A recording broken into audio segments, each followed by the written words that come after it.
ਸਾਰਿਆਂ ਨੂੰ ਸਤਿ ਸ੍ਰੀ ਅਕਾਲ।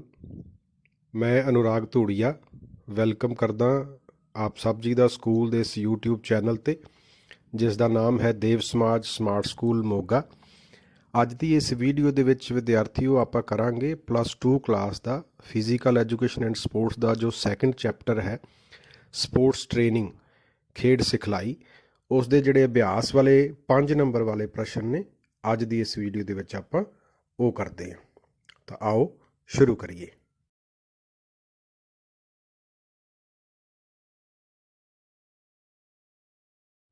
ਪੰਜ ਨੰਬਰ ਵਾਲੇ ਪ੍ਰਸ਼ਨ 'ਚ ਆਪਾਂ ਕਰਦੇ ਹਾਂ ਪ੍ਰਸ਼ਨ ਨੰਬਰ 10। ਚੱਕਰ ਸਿਖਲਾਈ ਵਿਧੀ ਕੀ ਹੈ, ਇਸ ਦੇ ਲਾਭ ਵੀ ਲਿਖੋ। ਉੱਤਰ, ਚੱਕਰ ਸਿਖਲਾਈ ਵਿਧੀ ਸਰਕਟ ਟ੍ਰੇਨਿੰਗ ਮੈਥਡ। ਇਸ ਸਿਖਲਾਈ ਵਿਧੀ ਦੀ ਸ਼ੁਰੂਆਤ ਲੀਡਜ਼ ਯੂਨੀਵਰਸਿਟੀ, RE ਮੋਰਗਨ ਅਤੇ GT ਐਡਮਸਨ ਦੇ ਦੁਆਰਾ ਕੀਤੀ ਗਈ। ਚੱਕਰ ਸਿਖਲਾਈ ਵਿਧੀ ਸਿਖਲਾਈ ਦਾ ਬਹੁਤ ਹੀ ਮਹੱਤਵਪੂਰਨ ਤਰੀਕਾ ਹੈ, ਜਿਸ ਵਿੱਚ ਇੱਕ ਚੱਕਰ ਵਿੱਚ ਤਰਤੀਬਵਾਰ ਅਤੇ ਵਿਗਿਆਨਿਕ ਢੰਗ ਨਾਲ ਉਲੀਕੀਆਂ ਗਈਆਂ ਕਸਰਤਾਂ ਕੀਤੀਆਂ ਜਾਂਦੀਆਂ ਹਨ। ਖਿਡਾਰੀ ਦੀ ਯੋਗਤਾ ਅਤੇ ਪੱਧਰ ਦੇ ਅਨੁਸਾਰ ਇੱਕ ਚੱਕਰ ਵਿੱਚ 6 ਤੋਂ 10 ਕਸਰਤਾਂ ਹੋ ਸਕਦੀਆਂ ਹਨ ਅਤੇ ਇਸ ਉਲੀਕੇ ਗਏ ਚੱਕਰ ਨੂੰ ਕਈ ਵਾਰ ਦੁਹਰਾਇਆ ਜਾਂਦਾ ਹੈ। ਆਮ ਤੌਰ 'ਤੇ ਇੱਕ ਸਮੇਂ ਇੱਕ ਚੱਕਰ ਨੂੰ 3 ਤੋਂ 4 ਵਾਰ ਕੀਤਾ ਜਾਂਦਾ ਹੈ, ਪਰ ਹਰੇਕ ਚੱਕਰ ਤੋਂ ਬਾਅਦ ਖਿਡਾਰੀ ਨੂੰ ਆਰਾਮ ਦੇਣਾ ਜ਼ਰੂਰੀ ਹੁੰਦਾ ਹੈ। ਚੱਕਰ ਸਿਖਲਾਈ ਵਿਧੀ ਖਿਡਾਰੀ ਦੀ ਤਕਨੀਕੀ ਤਿਆਰੀ ਵਿੱਚ ਬਹੁਤ ਅਹਿਮ ਰੋਲ ਅਦਾ ਕਰਦੀ ਹੈ। ਚੱਕਰ ਸਿਖਲਾਈ ਵਿਧੀ ਨੂੰ ਖਿਡਾਰੀ ਦੀ ਸਰੀਰਕ ਯੋਗਤਾ ਨੂੰ ਸੁਧਾਰਨ ਲਈ ਸਭ ਤੋਂ ਵਧੀਆ ਤਰੀਕਾ ਮੰਨਿਆ ਜਾਂਦਾ ਹੈ, ਪਰ ਕੁਝ ਖੇਡ ਵਿਗਿਆਨੀਆਂ ਅਤੇ ਕੋਚਾਂ ਦਾ ਮੰਨਣਾ ਹੈ ਕਿ ਸਰੀਰਕ ਯੋਗਤਾ ਦੇ ਬਾਕੀ ਅੰਗਾਂ ਨਾਲੋਂ ਚੱਕਰ ਸਿਖਲਾਈ ਤਾਕਤ ਅਤੇ ਸਹਿਣਸ਼ੀਲਤਾ ਨੂੰ ਸੁਧਾਰਨ ਲਈ ਜ਼ਿਆਦਾ ਲਾਹੇਵੰਦ ਹੈ। ਇੱਕ ਸਾਧਾਰਨ ਚੱਕਰ ਵਿੱਚ 6 ਤੋਂ 10 ਤੱਕ ਕਸਰਤਾਂ ਨਿਰਧਾਰਿਤ ਕੀਤੀਆਂ ਜਾਂਦੀਆਂ ਹਨ। ਹਰੇਕ ਕਸਰਤ ਦੂਜੀ ਕਸਰਤ ਤੋਂ ਅਲੱਗ ਹੋਣੀ ਚਾਹੀਦੀ ਹੈ।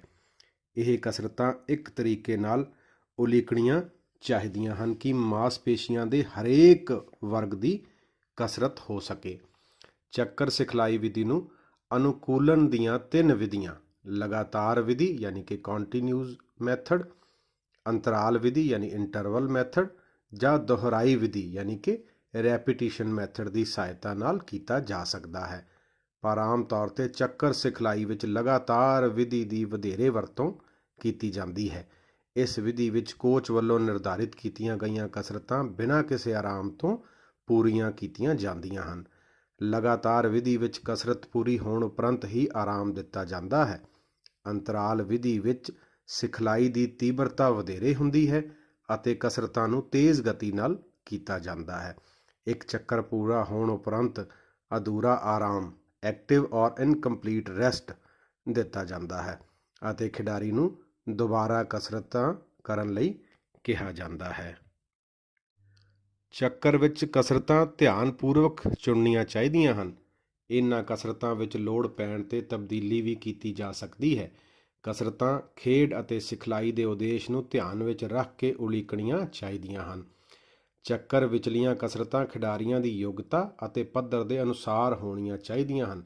ਜਿਵੇਂ ਜਿਵੇਂ ਖਿਡਾਰੀ ਦੀ ਯੋਗਤਾ ਵਿੱਚ ਸੁਧਾਰ ਹੁੰਦਾ ਹੈ, ਉਸ ਦੀਆਂ ਆਦਤਾਂ ਦੇ ਭਾਰ ਨੂੰ ਵਧਾਇਆ ਜਾ ਸਕਦਾ ਹੈ ਅਤੇ ਆਰਾਮ ਦੇ ਸਮੇਂ ਨੂੰ ਘੱਟ ਕੀਤਾ ਜਾ ਸਕਦਾ ਹੈ। ਇੱਕ ਮਾਹਰ ਕੋਚ ਇਸ ਗੱਲ ਦਾ ਵਿਸ਼ੇਸ਼ ਧਿਆਨ ਰੱਖਦਾ ਹੈ ਕਿ ਉਸ ਕੋਲ ਸਿਖਲਾਈ ਪ੍ਰਾਪਤ ਕਰ ਰਿਹਾ ਖਿਡਾਰੀ ਮਿਹਨਤ ਤਾਂ ਕਰੇ, ਪਰ ਅਣਉਚਿਤ ਵਾਧੂ ਭਾਰ ਤੋਂ ਬਚ ਸਕੇ। ਕਈ ਵਾਰ ਦੇਖਣ ਵਿੱਚ ਆਉਂਦਾ ਹੈ ਕਿ ਚੱਕਰ ਸਿਖਲਾਈ ਤੋਂ ਬਾਅਦ ਖਿਡਾਰੀ ਦੀ ਕਾਰਜਕੁਸ਼ਲਤਾ ਵਧਣ ਦੀ ਬਜਾਏ ਘਟ ਜਾਂਦੀ ਹੈ। ਇਹ ਤਾਂ ਹੀ ਹੁੰਦਾ ਹੈ ਜੇਕਰ ਸਿਖਲਾਈ ਦੌਰਾਨ ਉਚਿਤ ਵਾਧੂ ਭਾਰ ਦੇ ਸਿਧਾਂਤ ਅਤੇ ਆਰਾਮ ਦੇ ਸਿਧਾਂਤ ਨੂੰ ਧਿਆਨ ਵਿੱਚ ਨਾ ਰੱਖਿਆ ਜਾਵੇ। ਚੱਕਰ ਸਿਖਲਾਈ ਵਿਧੀ ਦੇ ਲਾਭ, advantages of circuit training method. ਪਹਿਲਾ ਹੈ, ਚੱਕਰ ਸਿਖਲਾਈ ਵਿਧੀ ਥੋੜ੍ਹੀ ਥਾਂ ਵਿੱਚ ਹੀ ਕੀਤੀ ਜਾ ਸਕਦੀ ਹੈ। ਦੂਜਾ, ਇਹ ਸਿਖਲਾਈ ਕਿਸੇ ਵੀ ਮੌਸਮ ਵਿੱਚ ਬਾਹਰ ਜਾਂ ਅੰਦਰ ਕੀਤੀ ਜਾ ਸਕਦੀ ਹੈ। ਤੀਜਾ, ਕਈ ਖਿਡਾਰੀ ਇੱਕੋ ਸਮੇਂ ਇਕੱਠੇ ਅਭਿਆਸ ਕਰ ਸਕਦੇ ਹਨ। ਚੌਥਾ, ਕੋਚ ਆਪਣੀ ਨਿਗਰਾਨੀ ਵਿੱਚ ਹਰੇਕ ਖਿਡਾਰੀ ਨੂੰ ਸਿਖਲਾਈ ਦੇ ਸਕਦਾ ਹੈ ਅਤੇ ਮੌਕੇ 'ਤੇ ਖਿਡਾਰੀ ਵੱਲੋਂ ਕੀਤੀ ਗਲਤੀ ਨੂੰ ਸੁਧਾਰ ਸਕਦਾ ਹੈ। ਪੰਜਵਾਂ, ਇਹ ਸਿਖਲਾਈ ਉਪਕਰਨਾਂ ਨਾਲ ਅਤੇ ਬਿਨਾਂ ਉਪਕਰਨਾਂ ਤੋਂ ਕੀਤੀ ਜਾ ਸਕਦੀ ਹੈ। 6ਵਾਂ, ਖਿਡਾਰੀ ਦੀ ਯੋਗਤਾ ਅਨੁਸਾਰ ਕਸਰਤ ਦੇ ਭਾਰ ਨੂੰ ਵਧਾਇਆ ਜਾਂ ਘਟਾਇਆ ਜਾ ਸਕਦਾ ਹੈ। ਅਗਲਾ ਪ੍ਰਸ਼ਨ ਹੈ 11 ਨੰਬਰ। ਠੰਡਾ ਕਰਨ ਤੋਂ ਕੀ ਭਾਵ ਹੈ? ਠੰਡਾ ਕਰਨ ਤੇ ਸਰੀਰ ਉੱਪਰ ਪ੍ਰਭਾਵ ਦਾ ਵਰਣਨ ਕਰੋ। ਉੱਤਰ ਹੈ ਗਰਮਾਉਣ ਦੀ ਤਰ੍ਹਾਂ ਸਰੀਰ ਨੂੰ ਠੰਡਾ ਕਰਨਾ ਵੀ ਇੱਕ ਮਹੱਤਵਪੂਰਨ ਕਿਰਿਆ ਹੈ। ਸਰੀਰ ਨੂੰ ਗਰਮਾਉਣਾ ਖੇਡ ਮੁਕਾਬਲੇ ਵਿੱਚ ਹਿੱਸਾ ਲੈਣ ਤੋਂ ਪਹਿਲਾਂ ਦੀ ਕਿਰਿਆ ਹੈ, ਜਦਕਿ ਠੰਡਾ ਕਰਨਾ ਮੁਕਾਬਲੇ ਤੋਂ ਬਾਅਦ ਦੀ ਕਿਰਿਆ ਹੈ। ਖੇਡ ਦੇ ਸਮੇਂ ਖਿਡਾਰੀ ਦੇ ਸਰੀਰ ਦਾ ਤਾਪਮਾਨ ਬਹੁਤ ਵੱਧ ਜਾਂਦਾ ਹੈ, ਜਿਸ ਨਾਲ ਉਸ ਦੀਆਂ ਸਰੀਰਕ ਪ੍ਰਣਾਲੀਆਂ, ਖਾਸ ਤੌਰ 'ਤੇ ਲਹੂ ਗੇੜ ਪ੍ਰਣਾਲੀ, ਸਾਹ ਕਿਰਿਆ ਪ੍ਰਣਾਲੀ ਅਤੇ ਮਾਸਪੇਸ਼ੀ ਪ੍ਰਣਾਲੀ ਬੜੀ ਤੇਜ਼ੀ ਨਾਲ ਕੰਮ ਕਰਦੀਆਂ ਹਨ। ਸਰੀਰ ਨੂੰ ਠੰਡਾ ਕਰਨ ਦੀ ਕਿਰਿਆ ਨਾਲ ਸਰੀਰ ਦੇ ਤਾਪਮਾਨ ਅਤੇ ਕਾਰਜ ਪ੍ਰਣਾਲੀਆਂ ਨੂੰ ਸਹੀ ਢੰਗ ਨਾਲ ਸਾਧਾਰਨ ਅਵਸਥਾ ਵਿੱਚ ਲਿਆਂਦਾ ਜਾਂਦਾ ਹੈ। ਖੇਡ ਖਤਮ ਹੋਣ ਤੋਂ ਤੁਰੰਤ ਬਾਅਦ ਖਿਡਾਰੀ ਨੂੰ ਟਰੈਕ ਸੂਟ ਪਾ ਲੈਣਾ ਚਾਹੀਦਾ ਹੈ ਤਾਂ ਕਿ ਗਰਮ ਹੋਏ ਸਰੀਰ ਨੂੰ ਠੰਡੀ ਹਵਾ ਨਾ ਲੱਗ ਸਕੇ। ਇਸ ਤੋਂ ਬਾਅਦ ਖਿਡਾਰੀ ਨੂੰ ਬਿਲਕੁਲ ਹਲਕੀ ਰਫ਼ਤਾਰ ਨਾਲ ਦੌੜਦੇ ਹੋਏ ਖੇਡ ਮੈਦਾਨ ਦੇ ਚੱਕਰ ਲਾਉਣੇ ਚਾਹੀਦੇ ਹਨ ਅਤੇ ਹਲਕੀਆਂ ਕਸਰਤਾਂ ਨਾਲ ਮਾਸਪੇਸ਼ੀਆਂ ਨੂੰ ਖਿੱਚਣਾ ਚਾਹੀਦਾ ਹੈ। ਇਸ ਨਾਲ ਖਿਡਾਰੀ ਦਾ ਸਰੀਰਕ ਤਾਪਮਾਨ ਘਟਣਾ ਸ਼ੁਰੂ ਹੋ ਜਾਂਦਾ ਹੈ ਅਤੇ ਉਸ ਦੀਆਂ ਸਰੀਰਕ ਪ੍ਰਣਾਲੀਆਂ ਵੀ ਸਧਾਰਨ ਅਵਸਥਾ ਵਿੱਚ ਆ ਜਾਂਦੀਆਂ ਹਨ। ਠੰਡਾ ਕਰਨ ਦੀ ਪ੍ਰਕਿਰਿਆ ਨੂੰ 5 ਤੋਂ 15 ਮਿੰਟ ਤੱਕ ਦਾ ਸਮਾਂ ਲੱਗਦਾ ਹੈ। ਇਸ ਕਿਰਿਆ ਰਾਹੀਂ ਸਰੀਰ ਨੂੰ ਠੰਡਾ ਕਰਨ ਨਾਲ ਖਿਡਾਰੀ ਦੀ ਥਕਾਵਟ ਘਟ ਜਾਂਦੀ ਹੈ ਅਤੇ ਉਹ ਆਰਾਮ ਮਹਿਸੂਸ ਕਰਦਾ ਹੈ। ਠੰਡਾ ਕਰਨ ਦੇ ਸਰੀਰ ਉੱਪਰ ਪ੍ਰਭਾਵ ਯਾਨੀ effects of cooling down on body. ਠੰਡਾ ਕਰਨ ਦੇ ਸਰੀਰ ਉੱਪਰ ਹੇਠ ਲਿਖੇ ਪ੍ਰਭਾਵ ਪੈਂਦੇ ਹਨ। ਪਹਿਲਾ ਪ੍ਰਭਾਵ ਹੈ ਸਰੀਰਕ ਤਾਪਮਾਨ ਸਾਧਾਰਨ ਹੋਣਾ, ਨਾਰਮਲਾਈਜੇਸ਼ਨ ਆਫ ਬਾਡੀ ਟੈਂਪਰੇਚਰ। ਸਰੀਰ ਨੂੰ ਹਲਕੀਆਂ ਕਸਰਤਾਂ ਕਰਕੇ ਠੰਡਾ ਕਰਨ ਨਾਲ ਖਿਡਾਰੀ ਦੇ ਸਰੀਰ ਦਾ ਵਧਿਆ ਹੋਇਆ ਤਾਪਮਾਨ ਹੌਲੀ-ਹੌਲੀ ਸਾਧਾਰਨ ਹਾਲਤ ਵਿੱਚ ਆ ਜਾਂਦਾ ਹੈ। ਜੇਕਰ ਸਰੀਰ ਨੂੰ ਕਸਰਤ ਨਾਲ ਠੰਡਾ ਨਾ ਕੀਤਾ ਜਾਵੇ ਤਾਂ ਸਰੀਰ ਦਾ ਤਾਪਮਾਨ ਤੇਜ਼ੀ ਨਾਲ ਹੇਠਾਂ ਆਉਂਦਾ ਹੈ, ਜਿਸ ਨਾਲ ਸਰੀਰ ਗਰਮ ਸਰਦ ਹੋ ਸਕਦਾ ਹੈ ਅਤੇ ਖਿਡਾਰੀ ਬਿਮਾਰ ਹੋ ਸਕਦਾ ਹੈ। ਦੂਜਾ ਇਹਦੇ 'ਚ ਹੈ ਸਰੀਰਕ ਪ੍ਰਣਾਲੀਆਂ ਦਾ ਸਾਧਾਰਨ ਹੋਣਾ, ਨਾਰਮਲਾਈਜੇਸ਼ਨ ਆਫ ਬਾਡੀ ਸਿਸਟਮਸ।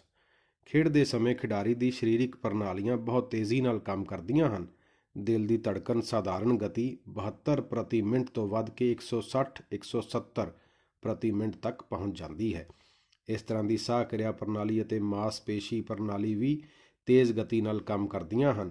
ਖੇਡ ਤੋਂ ਬਾਅਦ ਸਰੀਰ ਨੂੰ ਠੰਡਾ ਕਰਨ ਨਾਲ ਇਹ ਕਾਰਜ ਪ੍ਰਣਾਲੀਆਂ ਹੌਲੀ-ਹੌਲੀ ਆਪਣੀ ਸਧਾਰਨ ਅਵਸਥਾ ਵਿੱਚ ਆ ਜਾਂਦੀਆਂ ਹਨ, ਜਿਸ ਨਾਲ ਖਿਡਾਰੀ ਆਰਾਮ ਮਹਿਸੂਸ ਕਰਦਾ ਹੈ। ਤੀਸਰਾ ਪੁਆਇੰਟ ਹੈ ਥਕਾਵਟ ਛੇਤੀ ਦੂਰ ਹੋਣਾ, ਰਿਮੂਵਲ ਆਫ ਫੈਟੀਗ। ਜਦੋਂ ਖਿਡਾਰੀ ਤੇਜ਼ੀ ਨਾਲ ਖੇਡ ਰਿਹਾ ਹੁੰਦਾ ਹੈ ਤਾਂ ਊਰਜਾ ਦੀ ਖਪਤ ਤੋਂ ਬਾਅਦ ਸਰੀਰ ਵਿੱਚ ਕਈ ਤਰ੍ਹਾਂ ਦੇ ਵਾਧੂ ਪਦਾਰਥ ਬਣਦੇ ਹਨ। ਇਹਨਾਂ ਵਾਧੂ ਪਦਾਰਥਾਂ ਵਿੱਚ ਮਾਸਪੇਸ਼ੀਆਂ ਵਿੱਚ ਬਣਨ ਵਾਲਾ ਲੈਕਟਿਕ ਐਸਿਡ ਮੁੱਖ ਹੈ। ਖੇਡਣ ਤੋਂ ਬਾਅਦ ਹਲਕੀਆਂ ਕਸਰਤਾਂ ਕਰਕੇ ਲੈਕਟਿਕ ਐਸਿਡ ਨੂੰ ਇੱਕ ਥਾਂ ਤੋਂ ਇਕੱਠਾ ਹੋਣ ਤੋਂ ਰੋਕਿਆ ਜਾਂਦਾ ਹੈ। ਜੇਕਰ ਖਿਡਾਰੀ ਸਰੀਰ ਨੂੰ ਠੰਡਾ ਨਹੀਂ ਕਰਦਾ ਤਾਂ ਇਹ ਲੈਕਟਿਕ ਐਸਿਡ ਸਰੀਰ ਦੀਆਂ ਵੱਡੀਆਂ ਮਾਸਪੇਸ਼ੀਆਂ ਵਿੱਚ ਇਕੱਠਾ ਹੋ ਕੇ ਉਹਨਾਂ ਨੂੰ ਜਕੜ ਲੈਂਦਾ ਹੈ। ਲੈਕਟਿਕ ਐਸਿਡ ਦੇ ਜੰਮਣ ਨਾਲ ਮਾਸਪੇਸ਼ੀਆਂ ਵਿੱਚ ਦਰਦ ਹੋਣ ਲੱਗ ਜਾਂਦਾ ਹੈ। ਮਾਸਪੇਸ਼ੀਆਂ ਦਾ ਇਹ ਦਰਦ ਕਈ ਦਿਨਾਂ ਤੱਕ ਰਹਿ ਸਕਦਾ ਹੈ, ਜਿਸ ਨਾਲ ਖਿਡਾਰੀ ਨੂੰ ਖੇਡਣ ਵਿੱਚ ਮੁਸ਼ਕਲ ਪੇਸ਼ ਆਉਂਦੀ ਹੈ। ਚੌਥਾ ਪੁਆਇੰਟ ਹੈ ਸਰੀਰਕ ਅਤੇ ਮਾਨਸਿਕ ਤਣਾਅ ਤੋਂ ਮੁਕਤੀ, relief from physical and mental stress. ਠੰਡਾ ਕਰਨ ਨਾਲ ਖਿਡਾਰੀ ਦੀ ਸਰੀਰਕ ਥਕਾਵਟ ਦੂਰ ਹੋ ਜਾਂਦੀ ਹੈ ਅਤੇ ਉਹ ਹਲਕਾ ਮਹਿਸੂਸ ਕਰਦਾ ਹੈ। ਸਰੀਰਕ ਪ੍ਰਣਾਲੀਆਂ ਦੇ ਸਧਾਰਨ ਅਵਸਥਾ ਵਿੱਚ ਆਉਣ ਨਾਲ ਖਿਡਾਰੀ ਦੇ ਦਿਮਾਗ ਅਤੇ ਬਾਕੀ ਸਰੀਰਕ ਅੰਗਾਂ ਨੂੰ ਸਹੀ ਮਾਤਰਾ ਵਿੱਚ ਆਕਸੀਜਨ ਮਿਲਣੀ ਸ਼ੁਰੂ ਹੋ ਜਾਂਦੀ ਹੈ, ਜਿਸ ਨਾਲ ਉਸ ਦਾ ਮਾਨਸਿਕ ਤਣਾਅ ਦੂਰ ਹੁੰਦਾ ਹੈ। ਠੰਡਾ ਕਰਨ ਨਾਲ ਖਿਡਾਰੀ ਦਿਨ ਦੇ ਅਭਿਆਸ ਲਈ ਸਰੀਰਕ ਅਤੇ ਦਿਮਾਗੀ ਤੌਰ 'ਤੇ ਬਿਲਕੁਲ ਤਿਆਰ ਹੋ ਜਾਂਦਾ ਹੈ। ਪ੍ਰਸ਼ਨ ਨੰਬਰ 12 ਹੈ ਅੰਤਰਾਲ ਸਿਖਲਾਈ ਵਿਧੀ ਬਾਰੇ ਤੁਸੀਂ ਕੀ ਜਾਣਦੇ ਹੋ? ਉੱਤਰ ਹੈ ਅੰਤਰਾਲ ਸਿਖਲਾਈ ਵਿਧੀ ਯਾਨੀ ਇੰਟਰਵਲ ਟ੍ਰੇਨਿੰਗ ਮੈਥਡ। ਖੇਡਾਂ ਦੇ ਖੇਤਰ ਵਿੱਚ ਸਹਿਣਸ਼ੀਲਤਾ ਦਾ ਅਹਿਮ ਯੋਗਦਾਨ ਹੁੰਦਾ ਹੈ। ਸਹਿਣਸ਼ੀਲਤਾ ਨੂੰ ਵਧਾਉਣ ਲਈ ਅੰਤਰਾਲ ਸਿਖਲਾਈ ਵਿਧੀ ਸਭ ਤੋਂ ਵਧੀਆ ਹੈ। ਅੰਤਰਾਲ ਤੋਂ ਭਾਵ ਕੀਤੇ ਜਾਣ ਵਾਲੇ ਕੰਮਾਂ ਦੇ ਵਿਚਲਾ ਸਮਾਂ ਹੈ।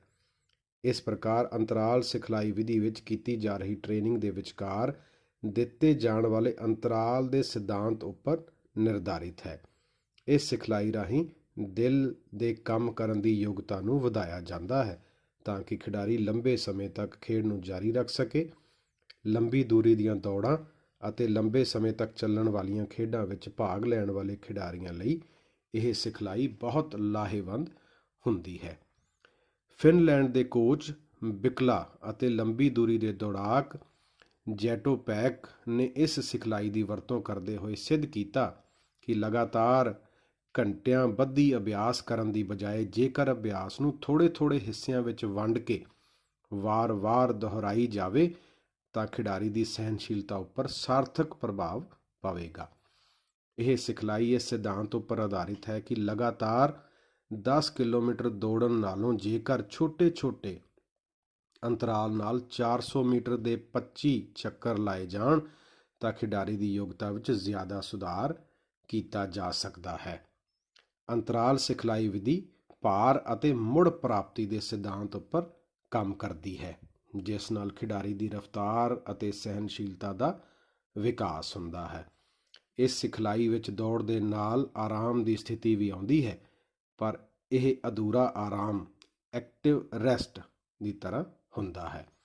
ਜ਼ਿਆਦਾਤਰ ਇਹ ਸਿਖਲਾਈ ਟਰੈਕ ਵਿੱਚ ਕੀਤੀ ਜਾਂਦੀ ਹੈ।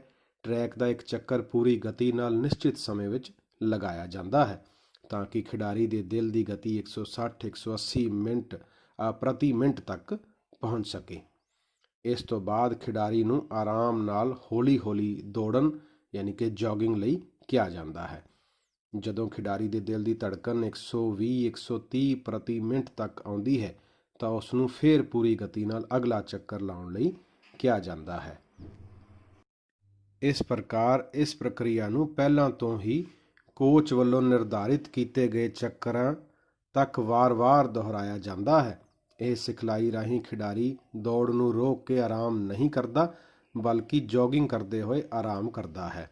ਖਿਡਾਰੀ ਪੂਰੀ ਸਿਖਲਾਈ ਦੌਰਾਨ ਪੂਰਾ ਆਰਾਮ ਨਹੀਂ ਕਰ ਸਕਦਾ ਅਤੇ ਥਕਾਵਟ ਦੀ ਹਾਲਤ ਵਿੱਚ ਹੀ ਉਸ ਨੂੰ ਅਗਲਾ ਭਾਰ ਦਿੱਤਾ ਜਾਂਦਾ ਹੈ। ਥਕਾਵਟ ਦੀ ਹਾਲਤ ਵਿੱਚ ਵਾਰ-ਵਾਰ ਕੰਮ ਕਰਨ ਨਾਲ ਦਿਲ ਅਤੇ ਫੇਫੜਿਆਂ ਉੱਤੇ ਭਾਰ ਪੈਂਦਾ ਹੈ, ਜਿਸ ਨਾਲ ਕਾਰਡੀਓਵੈਸਕੂਲਰ ਯੋਗਤਾ ਵਿੱਚ ਵਾਧਾ ਹੁੰਦਾ ਹੈ।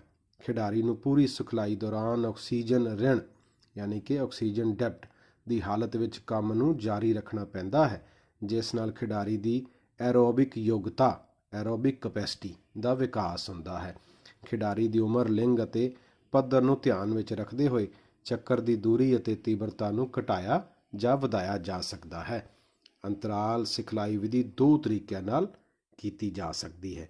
ਜਿਹੜੀ ਪਹਿਲੀ ਵਿਧੀ ਹੈ ਉਹ ਹੈ ਗਹਿਣ ਵਿਧੀ, ਫਾਸਟ ਔਰ ਇੰਟੈਂਸਿਵ ਇੰਟਰਵਲ ਮੈਥਡ। ਅੰਤਰਾਲ ਸਿਖਲਾਈ ਦੇ ਇਸ ਤਰੀਕੇ ਵਿੱਚ ਦੌੜ ਦੀ ਦੂਰੀ ਘੱਟ ਰੱਖੀ ਜਾਂਦੀ ਹੈ, ਪਰ ਦੌੜ ਦਾ ਵੇਗ ਤੇਜ਼ ਹੁੰਦਾ ਹੈ। ਇਸ ਵਿੱਚ ਖਿਡਾਰੀ ਆਪਣੀ ਯੋਗਤਾ ਦਾ 80 ਤੋਂ 100% ਤੱਕ ਜ਼ੋਰ ਲਾਉਂਦਾ ਹੋਇਆ, ਭਾਵ ਆਪਣੀ ਪੂਰੀ ਗਤੀ ਨਾਲ ਕੰਮ ਕਰਦਾ ਹੈ। ਦਿਲ ਦੀ ਧੜਕਨ 170 ਤੋਂ 200 ਪ੍ਰਤੀ ਮਿੰਟ ਤੱਕ ਪਹੁੰਚ ਜਾਂਦੀ ਹੈ। ਦੂਜੀ ਹੈ ਵਿਸਥਾਰ ਵਿਧੀ, ਸਲੋ ਔਰ ਐਕਸਟੈਂਸਿਵ ਇੰਟਰਵਲ ਮੈਥਡ। ਇਸ ਵਿੱਚ ਖਿਡਾਰੀ ਆਪਣੀ 60% ਤੋਂ 80% ਤੱਕ ਗਤੀ ਨਾਲ ਕੰਮ ਕਰਦਾ ਹੋਇਆ ਦੌੜ ਲਾਉਂਦਾ ਹੈ। ਇਸ ਵਿੱਚ ਦੌੜ ਦੀ ਦੂਰੀ ਵੱਧ ਹੁੰਦੀ ਹੈ, ਜਦਕਿ ਵੇਗ ਮੱਧ ਦਰਜੇ ਦਾ ਹੁੰਦਾ ਹੈ। ਇਸ ਸਿਖਲਾਈ ਦੌਰਾਨ ਦਿਲ ਦੀ ਧੜਕਨ 140 ਤੋਂ 180 ਪ੍ਰਤੀ ਮਿੰਟ ਰਹਿੰਦੀ ਹੈ। ਅੰਤਰਾਲ ਸਿਖਲਾਈ ਵਿਧੀ ਦੇ ਲਾਭ: ਪਹਿਲਾ, ਇਸ ਸਿਖਲਾਈ ਦੀ ਸਹਾਇਤਾ ਨਾਲ ਥੋੜ੍ਹੇ ਸਮੇਂ ਵਿੱਚ ਹੀ ਸਹਿਣਸ਼ੀਲਤਾ ਨੂੰ ਵਧਾਇਆ ਜਾ ਸਕਦਾ ਹੈ। ਦੂਜਾ, ਇਸ ਵਿਧੀ ਨਾਲ ਖਿਡਾਰੀ ਖੇਡਣ ਤੋਂ ਬਾਅਦ ਛੇਤੀ ਆਰਾਮ ਦੀ ਸਥਿਤੀ ਵਿੱਚ ਆ ਜਾਂਦਾ ਹੈ। ਤੀਜਾ, ਦਿਲ ਦੇ ਕੰਮ ਕਰਨ ਦੀ ਯੋਗਤਾ ਵਿੱਚ ਸੁਧਾਰ ਹੁੰਦਾ ਹੈ। ਚੌਥਾ, ਖਿਡਾਰੀ ਆਪਣੀ ਪ੍ਰਗਤੀ ਦਾ ਖੁਦ ਅੰਦਾਜ਼ਾ ਲਾ ਸਕਦਾ ਹੈ। ਪੰਜਵਾਂ, ਕੋਚ ਦੁਆਰਾ ਪੂਰੀ ਸਿਖਲਾਈ ਦੀ ਨਿਗਰਾਨੀ ਕੀਤੀ ਜਾ ਸਕਦੀ ਹੈ। ਛੇਵਾਂ, ਕੰਮ ਦਾ ਭਾਰ ਨੂੰ ਘਟਾਇਆ ਜਾਂ ਵਧਾਇਆ ਜਾ ਸਕਦਾ ਹੈ।